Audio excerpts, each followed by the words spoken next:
Satu ruangan itu ada 12 pintu. Mau sampai pakai pintu manapun sampai di ruangan yang sama. Cuma beda pintu doang. Nggak apa-apa, it's okay. Tapi kebanyakan dari kita, kalau di Power of No kan, orang menderita itu kalau pikirannya lari ke masa depan kan, atau pikirannya flashback ke masa lalu. Nah, triknya di situ. Ketika kita dapat konsep kalau memikirkan masa depan itu derita, flashback ke masa lalu derita, trikinya kira-kira apa? Ketika kita lahir nih, kan itu banyak mengalami kejadian kan. Nah, sebagai defense mekanisme ya muncullah ketakutan. Jadi ketakutan itu tidak selalu buruk, bisa jadi baik, bisa jadi loh. Tapi hampir 90% pasti buruk, karena ketakutan kalian itu ketakutan yang ilusif, nggak jelas sampai takut apa. Berarti ketika sampai berdoa, sampai mengiyakan kalau sampai kondisinya kurang. Iya ya Pak ya. Semakin sampai berdoa, semakin masalahnya nggak selesai. Begitu sampai berhenti berdoa, tiba-tiba selesai. Iya kan, sempat mengatakan bahwa ketika anak kemudian itu diasuh sama seekor monyet, kemungkinan besar dia akan gaya hidupnya akan seperti monyet. Begitu pula ketika diasuh sama keluarga yang mentalnya miskin, sangat besar kemungkinan dia ke depan akan terlahir menjadi orang yang miskin pula. Sebaliknya ketika diasuh Raffi Ahmad, ya, maka karena dia orang kaya secara materi, ya, secara finansial, maka sangat besar kemungkinan dia juga bakal lahir jadi orang yang kaya juga, karena itu kaitannya sama program-program belief yang ada di dalam kepalanya gitu, yang itu kemudian memudahkan dia untuk ada DNA atau warisan DNA kaya dan lain sebagainya gitu ya. Nah, aku tuh coba keliling gitu Mas, mengkomparasikan antara teknik-teknik pengembangan diri untuk ilmu keberlimpahan, kemakmuran, begitu tuh ternyata dari case-case ada yang hutangnya lunas berapa ratus juta dan lain sebagainya. Tapi itu ternyata nggak bisa digeneralisir ke peserta-peserta yang lain gitu. Nah, ini masalahnya di mana? Apakah karena memang setiap orang tuh latar belakangnya beda-beda, beliefnya beda-beda, programnya beda-beda gitu ya. Misal cukup dengan letting in aja, rilis emosi-emosi aja, kan udah ada beberapa case yang itu muncul keajaiban gitu ya. Tapi bagaimana kalau kemudian meskipun dia udah rilis, meskipun dia sudah letting in gitu ya, tapi kalau di dalam kepalanya itu ada jangkar-jangkar kemiskinan yang itu kemudian dia belum selesai dan dia masih melekat di situ, kan yang namanya mental miskin itu kalau nggak diberesin juga akan berimplikasi negatif terhadap perjalanan hidupnya. Bagaimana Mas Riko? Oke, jadi gini. Misal dari kecil kita diasuh sama orang yang miskin. Ya, yang kekurangan lah, makannya iri, terus banyak dogma-dogma lah, nyari uang susah, atau misal pelit juga, atau macam-macam lah. Otomatis cetakan di diri kita adalah diri yang merasa kekurangan. Nah, ketika kita merasa kekurangan, ketika identitas kita merasa kekurangan, emosi sama pikiran juga sejenis itulah pasti. Rasa bersalah, terus rasa sedih, rasa kekurangan, dan lain-lain. Pikirannya juga kayak gitulah, narasinya. Kemudian, karena kita merasa kekurangan, kita bereaksi. Iya kan? Mungkin kita bereaksi dengan ngerokok. Mungkin kita bereaksi dengan, meditasi. Mungkin kita bereaksi dengan cara bermanifestasi. Mungkin kita bereaksi dengan cara beribadah. Apapun lah reaksinya. Sekarang tak tanya, ketika kita bereaksi, berarti kita menganggap bahwa identitas diri kita nyata dong. Benar nggak? Misal, sampai merasa kekurangan nih, rasanya kan nggak enak kan, rasa kekurangan itu kan. Ada ketakutan, ada kesedihan, gabung nggak? Jadi satu gestalt. Kemudian karena nggak enak, sampai bereaksi nih. Aku tak meditasi ya, biar rasaku enak, biar kaya. Nah, itu kan bereaksi kan? Bahwa diri kita itu. Berarti kita menganggap kalau diri kita yang sedang kita lawan ya, itu kita yang nyata kan? Berarti apapun reaksi kita justru semakin menguatkan diri palsu kita. Entahlah reaksinya, entah dengan cara letting in, entah dengan cara letting go. Pada dasarnya prakteknya kalian salah. Iya kan? Karena sebagai reaksi. Makanya seringkali tak bilang sadari aja. Letting in benar ketika sampean hanya sebatas menyadari tanpa bereaksi. Biarkan. Berarti kalau kemudian aku agak berpikir agak kritis gitu, berarti letting in itu bisa jadi juga kita lari dari masalah dong. Karena itu butuh effort. Bisa jadi. Iya kan? Makanya yang pusat dari letting in itu sebetulnya peripheral, bukan ke melenyapkan penambahan emosi, karena aslinya nggak ada yang dilenyapkan. Kita itu nyapu tapi aslinya nggak ada kotorannya. Tapi tidak ada kotorannya. Kita perlu nyapu ketika kita hadir sebagai Hendra atau Riko kan. Ketika kita hadir sebagai kesadaran, ya apaan yang disapu? Nggak ada. Sekarang tak tanya, garam 1 jumput kalau dimasukkan ke satu gelas air, asin nggak? 1 sendok wis. Asin ya? Asin banget kan? Iyalah. Kalau 1 sendok dimasukkan ke 1 ember, nggak asin. Nggak asin. Kalau 1 lautan, nggak asin. Makanya semakin luas Anda, maka semakin tentramlah hidup Anda. Itu yang penting aslinya itu. Bagaimana kita menjadi semakin luas dan semakin luas. Paradoksnya sejak awal kita sudah luas. Paradoksnya itu. Sejak awal kita udah Paradoksnya luas, itu. tapi menjadi kemudian sempit karena program-program itu tadi. Karena kita berpura-pura jadi sempit. Sebentar Mas, banyak yang tanya. Kalau kelasnya yang Zoom 2 hari itu 1.699.000 teman-teman. Kalau yang e-book keberlimpahan berapa Mas Joko? 449.000. Tapi kalau testimoni dari temanku ya, namanya Mbak Feby kalau nggak salah, itu tuh dia ngerekomen banget harus baca tulisan Mas Riko yang e-book keberlimpahan itu gitu ya, karena banyak pencarian beliau yang ditemukan di bukunya Mas Riko tuh, sampai dia bilang gila sih Riko itu gitu ya, harus Feby gitulah ya. Dan teman-teman di grupnya Mas Riko tuh banyak banget testimoni gitu ya, jadi keren lah pokoknya. Jadi silakan teman-teman join di Zoom tanggal 26-27 September ini, atau beli e-book keberlimpahan. Rekomen serius teman-teman ya. Mas Riko tuh antik lah, sampai sekarang aku nggak berani dia compare dengan narasumber lain gitu. Jadi aduh bahaya gawat. Oke. Definisi antara miskin dan kaya itu dinilai dari apa? Gitu Mas Riko. Kalau secara umum ya dinilai dari angka lah. Secara umum. Secara umum. Misal Mas Hendra antri di mana itu imigrasi lah. Antrinya kan nggak nama, angka kan. Angka. Bahagia nggak sampean antri berupa angka? Nggak ada yang suka diangkakan. Iya. Sama. Ketika kita sadar ya nggak ada miskin dan kaya. Aslinya. Oke. Karena semuanya adalah kita. Tapi kalau kita tanya definisi ya, yang kita pakai ya definisi dari masyarakat kita. Kalau angkanya dikit ya berarti kurang, kalau angkanya banyak ya berarti kaya. Oke. Suaranya hilang. Maksud sih teman-teman, suaranya hilang nggak? Coba cek dong, teman-teman, ketik aman. Tolong dong ada yang ini. Suaranya oke nggak? Oh aman. Sinyalmu aja yang bermasalah ya. Oke, makasih. Nah, sekarang Mas Eko, aku pengen geser ke the power of now. Ya, hadir utuh di sini saat ini gitu. Selama ini yang membuat kita menderita itu kan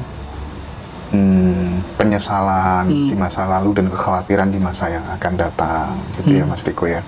Nah, kaitannya sama hadir penuh di sini saat ini dengan peripheral itu apa Mas Riko? Kaitannya dengan peripheral ya itu.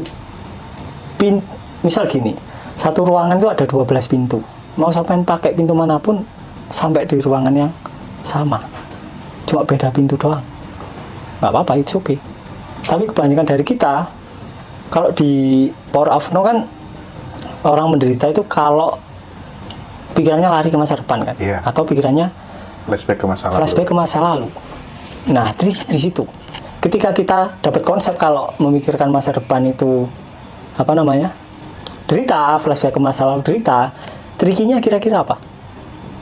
Kita akan berusaha. Iya, effort banget untuk benar-benar hadir di sini. Effort. Nah, sekarang tak tanya, ketika sampean bayangin masa depan, sampean bayanginnya di mana? Di sini kan? Di sini. Saat ini kan? Ketika sampean flashback ke masa lalu, ya, di sini saat ini. Di sini kan? Aslinya kan nggak begitu. Berarti masa depan dan masa lalu ilusi gitu ya? Ilusi, dalam perspektif kesadaran gitu ya? Karena masa lalu pun juga masa sekarang yang terjadi di masa lalu kira-kira iya kan? ya. Sampean bayanginnya kan tetap harus di sini, nggak mungkin di masa lalu sampean ke masa lalu. Oke. Tapi ketika kita dapat konsep ya kamu harus ada di sini saat ini, sampean pasti effort banget.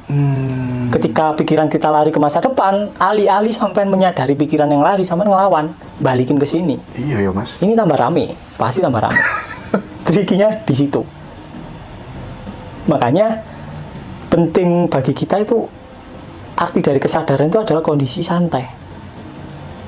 Selama ada usaha berarti kita tidak sedang santai, apalagi usahanya double, ya kan? Santai mas ya. Double kan itu kan, kalau misal pikiran ini kan sedang berusaha ke masa depan, terus kita lawan balik, ya usahanya kan double. Berarti nggak perlu kita kemudian harus pokoknya ngelakuin apa-apa, nggak boleh multitasking gitu ya.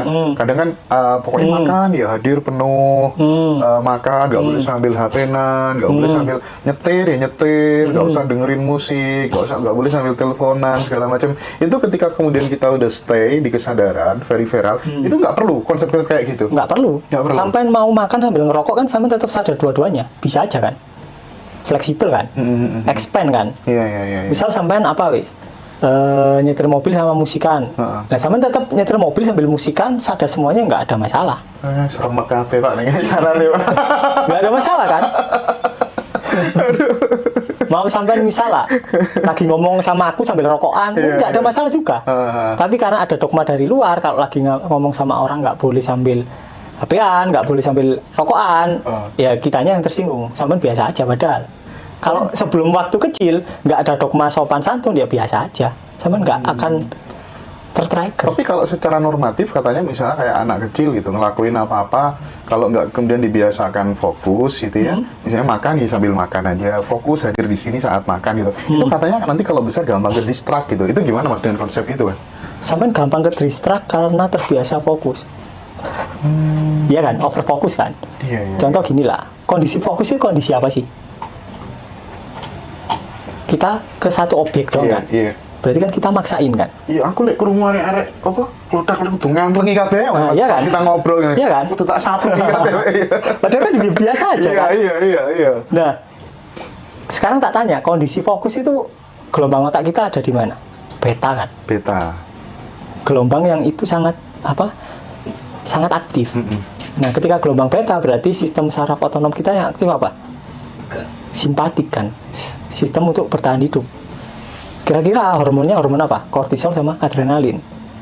Kayak lagi dikejar hewan buas. Nah, sekarang tak tanya, kalau sampean dikejar hewan buas 10 menit capek nggak? Capek kan? Iya. Kalau sehari? Tambah nemen. 10 tahun? Bongko sudah penyakit tok pasti. Hasilnya yang nolong orang-orang yang masyarakat kita saat ini itu adalah tidur. Dengan tidur sampai jatuh ke delta, sampai expand, regenerasi sel. Bayangin orang nggak tidur lah 3 hari, capek pasti.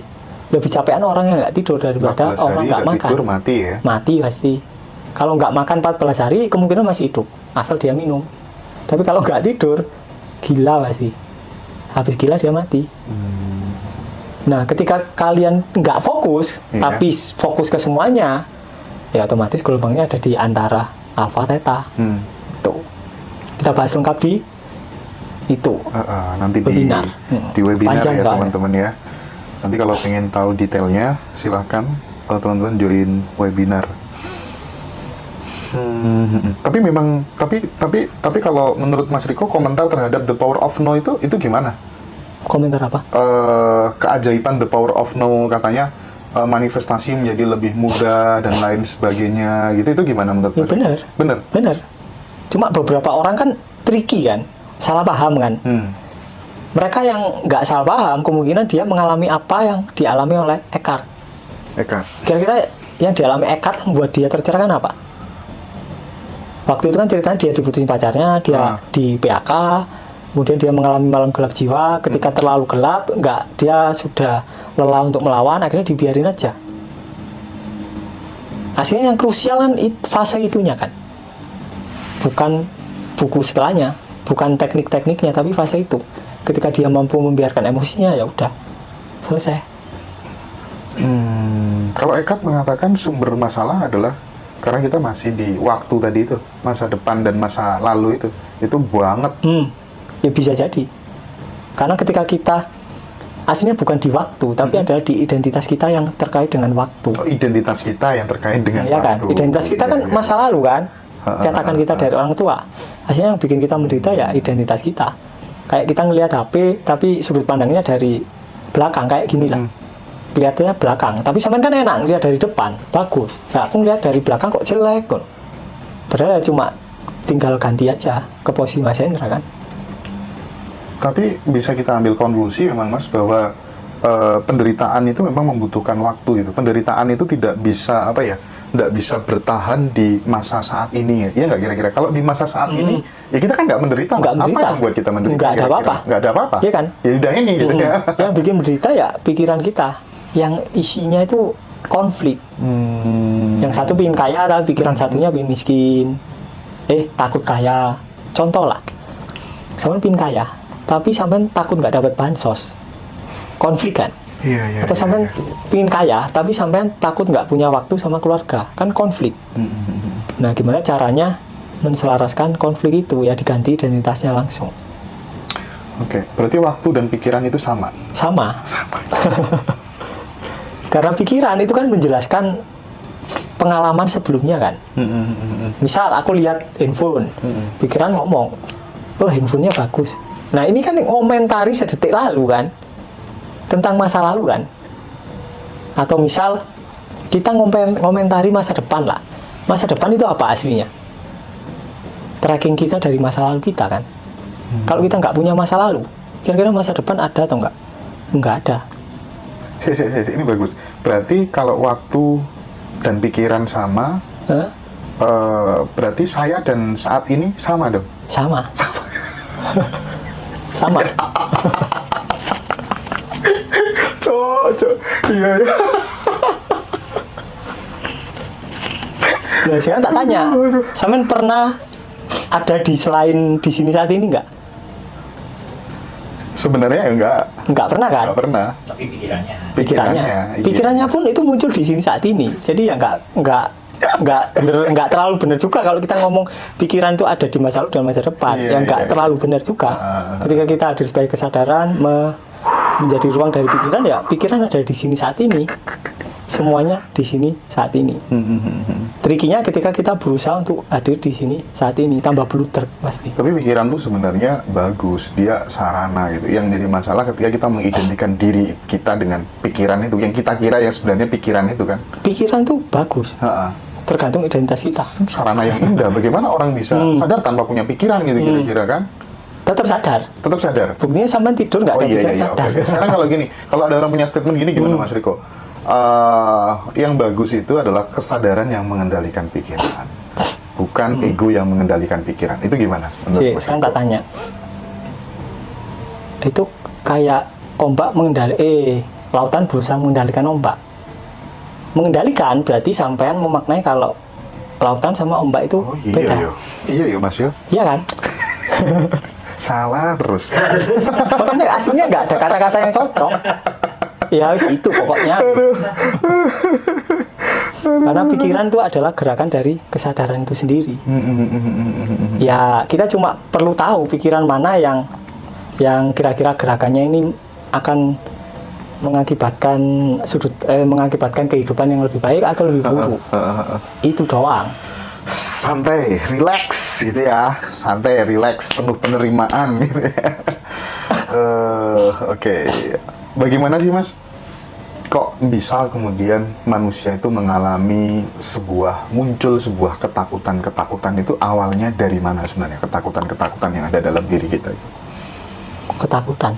Ketakutan nanti bakal begini. Itu tuh mekanismenya bagaimana gitu? Mekanismenya ya gini. Ketika kita lahir nih, kan itu banyak mengalami kejadian kan. Nah, sebagai defense mekanisme, ya muncullah ketakutan. Jadi ketakutan itu tidak selalu buruk. Bisa jadi baik. Bisa jadi loh. Tapi hampir 90% pasti buruk. Karena ketakutan kalian itu ketakutan yang ilusif. Nggak jelas sampai takut apa. Jadi, gini. Kalau mau jawaban lebih konkret gini. Ketakutan itu apa? Sekarang tak tanya. Ketakutan itu apa? Beneran ada atau enggak? Nggak ada. Enggak, sebelum jawab enggak ada itu ketakutan itu apa? Iya, sesuatu yang bakal kita khawatir kalau kemudian itu terjadi gitu kan. Ketakutan itu kan label.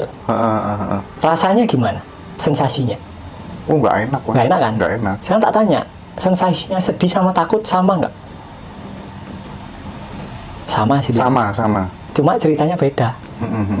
Nah, cerita itu dibikin oleh pikiran. Oke. Agar kita tidak agar kita tidak bisa melihat emosi kita apa adanya.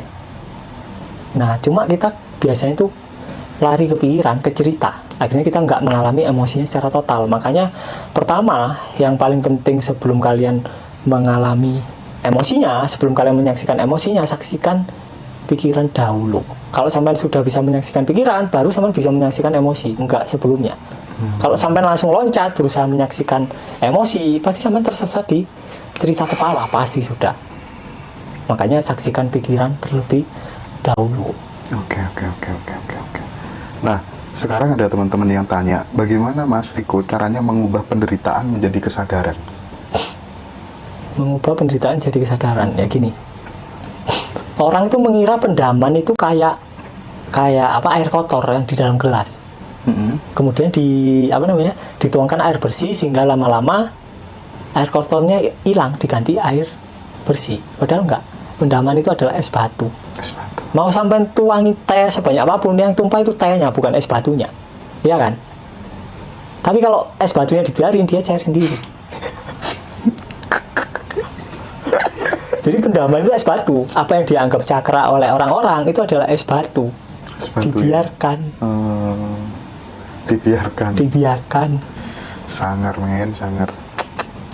Karena semua reaksi justru mengabadikan identitas kalian. Oh iya, Mas Riko pernah berkata, hidup hanyalah sandiwara ketuhanan yang berpura-pura jadi manusia, tumbuhan, hewan, dan lainnya. Gitu ya, Mas? Ya benar. Nyata itu ya? Nyata, bersandiwara kita sedang. Iya, dirinya yang bersandiwara sendiri gitu ya. Hidup adalah sandiwara ketuhanan yang berpura-pura jadi manusia, Ya, sama kayak hewan. layar bioskop lah. Kan ada layarnya kan satu, tapi dia pura-pura jadi karakter utama, karakter sampingan, berpura-pura jadi gunung di dalam film itu, dan lain-lain. Padahal ya hasilnya nggak ada semua kan. Setelah filmnya selesai, 2 jam selesai nih, layarnya ikut hilang nggak? Enggak kan? Enggak. Selama filmnya ada, layarnya hilang nggak? Enggak juga kan? Nah, kebanyakan orang berusaha melenyapkan filmnya. Padahal nggak perlu kan? Iya. Beberapa orang berusaha melenyapkan atau mengheningkan pikiran karena mereka mengira kalau pikirannya rame, kesadaran nggak ada, padahal tetap ada di latar belakang. Iya, pecah porandasmu kayak. Tapi aku udah dapat lah ya, Oh iya.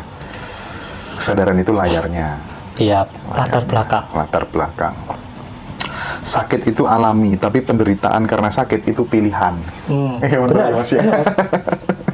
Misal gini lah, sakit itu cenderung ke asumsi sih. Saat kita sakit, terus kita cenderung kayak nggak terlalu fokus di sakit itu, sakitnya hilang sendiri.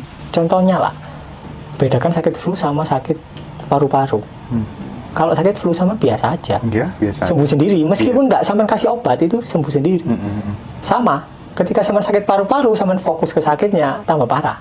Sampai obati tambah makin parah. Giliran sampai nyerah, dibiarin tiba-tiba sembuh ya kayak gitu. Saya ingin nih Mas. Sekarang gini Mas, neneknya Mas Dika ini.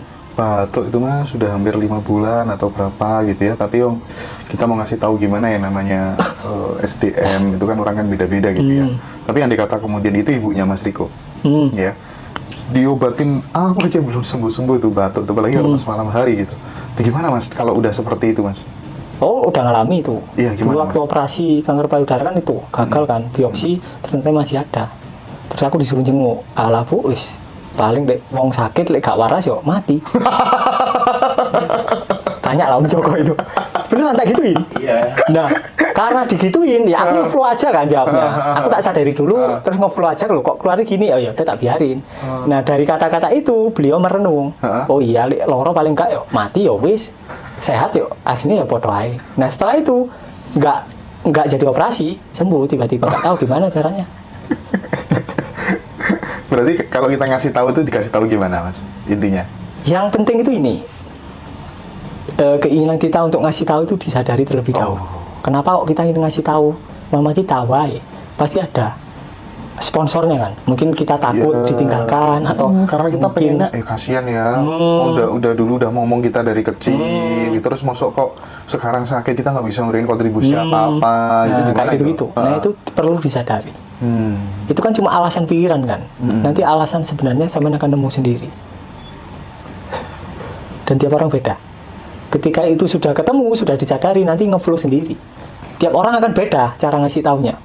Ketika aku ngasih taunya barbar, terus sampean niru dengan barbar, nggak akan efektif. Jangan meniru orang lain. Bisa jadi ketika sampean sadari sponsornya, sampean nggak ngasih tahu, dibiarin. Tiba-tiba dia sadar sendiri, ya bisa jadi. Ngeflow-nya beda-beda. Ya teman-teman yang masih penasaran dengan keilmuan yang disampaikan Mas Riko ini, bisa akses buku-bukunya ya. Banyak sekali nanti di Ngaji Roso, nanti di YouTube aku tayangin buku-bukunya Mas Riko apa aja yang ready, teman-teman bisa dapetin semua buku-bukunya, sehingga kemudian teman-teman itu bisa menemani teman-teman sambil bertumbuh setiap hari begitu, untuk memahami secara lebih lengkap begitu ya teman-teman ya. Oke. Seseorang itu Mas, terkadang aku sendiri gitu ya, kadang kan nanti aku begini gitu. Kita tuh seolah-olah melawan semesta karena merasa tahu lebih banyak dari apa yang diketahui semesta gitu. Jadi Mas Riko pernah mengatakan, seseorang melawan semesta karena merasa tahu lebih banyak dari apa yang diketahui semesta. Gimana menjelaskan hal itu?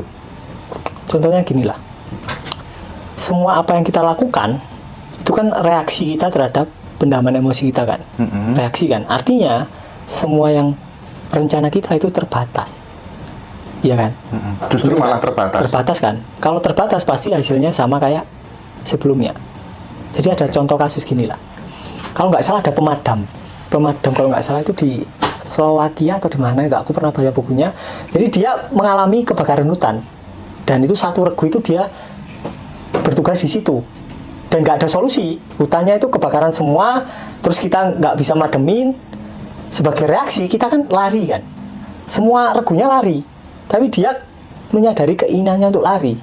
Kemudian setelah disadari sepersekian detik, dia dapat ide untuk mengumpulkan daun-daun, semua dicabuti di sekitar dia, dilingkarin gini, besar. Cuma dia dong yang selamat, yang lain mati. Artinya, semua reaksi kita berdasarkan pola lama. Dan pola lama itu terbatas. Kayak misalnya, kita terbiasa melihat HP ini doang, padahal di sekitar HP itu banyak kemungkinan lain. Jadi sama, ketika kita terlalu fokus ke masalahnya, justru masalahnya nggak selesai-selesai. Buyar, Mas.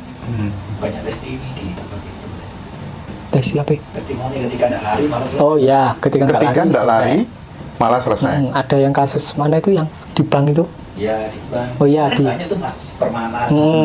Di bank itu ada orang, dia kerja sebagai manajer, terus utang ya. Kliennya utang berapa? 7 ya? 13M. Oh 13M. Nah ini nggak bayar sama sekali kliennya. Dan ada kemungkinan kalau nggak bayar ini dipecat kan ya? Ya, ada masalah jabatan lah. Dia tuh selama ini berusaha, Mas wis bayarin lah paling nggak 100 juta dulu lah atau 200 juta dulu lah.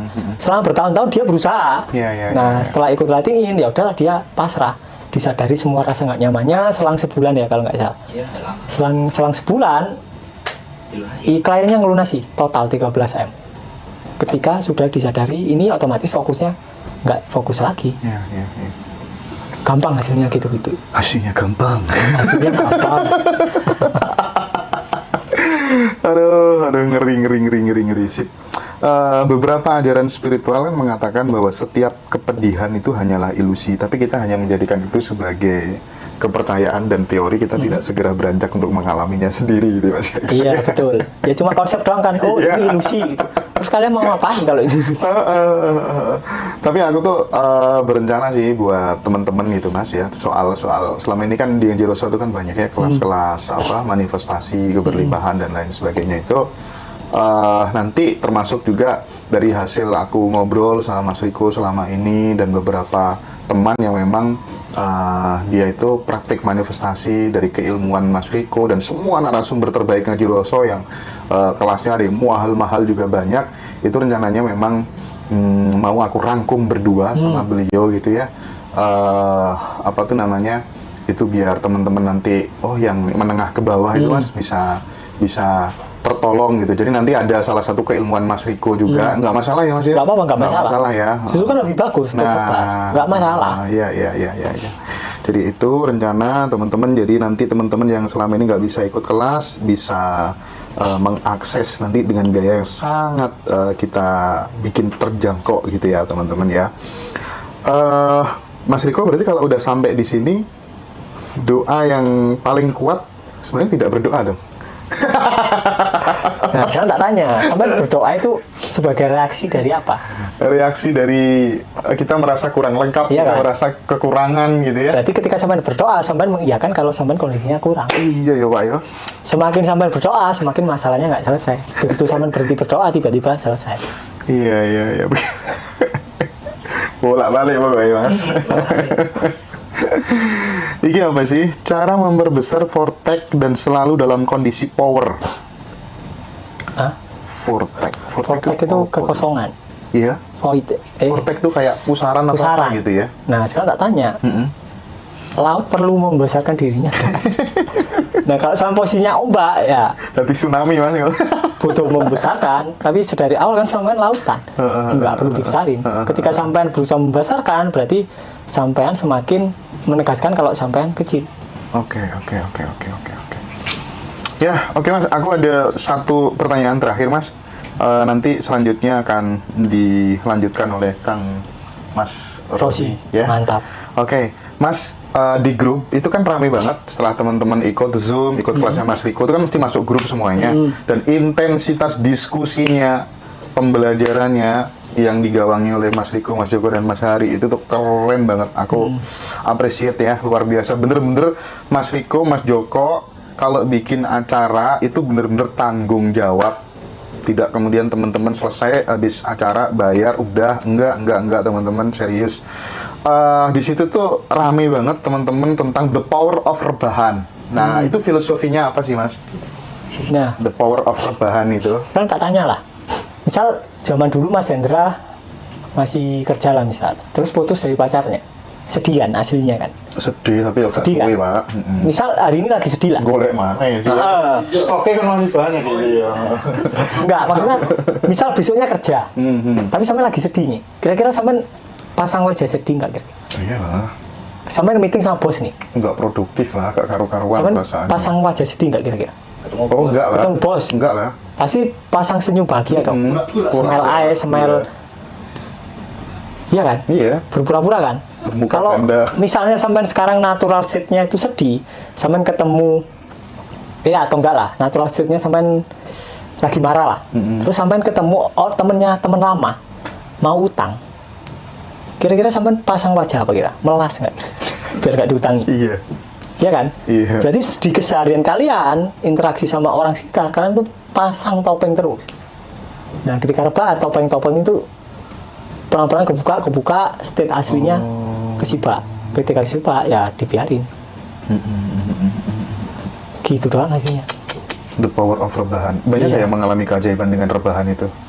Banyak. Lupa Apa ya, gue Mas? apa. Udah. Hah? Tapi nggak mudah ya? Nah, rebahan karena ini aja Mas lo. Iya coba. Itu guling kanan kiri itu kan rasa nggak nyaman. Oh, ngono ya maksudnya ya. Oh iya, pawok dapat mobil ya. Iya.